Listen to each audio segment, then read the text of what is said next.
Really, the only way that the Shakers continued on was by adopting orphans. They would be orphans in cities and stuff, and they would take the kids, take them out there and raise them because they didn't believe in having sex and reproduction and stuff like that. Now, the Shakers were actually pretty successful. They were good farmers. They actually became known for producing very good furniture.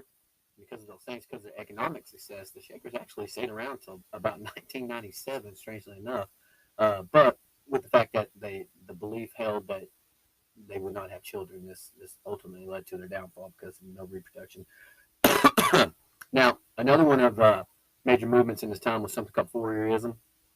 Fourierism was founded in France by a man named Charles Fourier, and basically what it was a social protest against the rising power of industrialism. Think robber barons, kind of, and capitalism. Capitalism. Income gap between the poor and the rich. People were protesting that, and they're starting to move towards socialism. Remember Karl Marx and Frederick Engels that we talked about in AP World History. In America, the leading Fourierism guy was a man by the name of Arthur Brisbane. He was different for sure. He had his men and women working in equal society. They were out there working in something called phalanxes, like the old Greek troops. They would work together. Farmers and artisans, again, this appealed to some of them, and many went out and tried out Brisbane's social utopia, but within 10 years, it too, just like the other ones, really failed.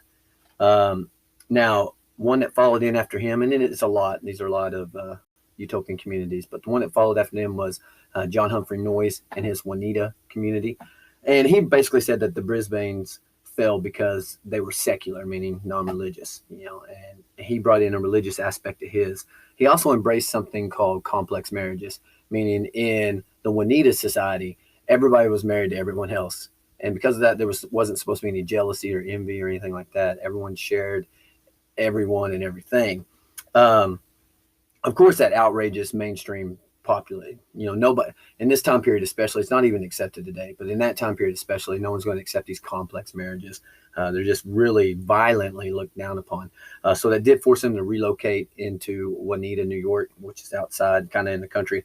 But however, they did last until the middle of the 20th century. So as far as these utopian communities go, it's one of the most successful, them and the Shakers. Whereas Brisbane and Fourierism didn't last very long. And Brooks Farm didn't last because they couldn't farm, couldn't feed themselves. The Juanita Society and the Shakers are two examples of success. These utopian communities basically stand out as blueprints for social protest.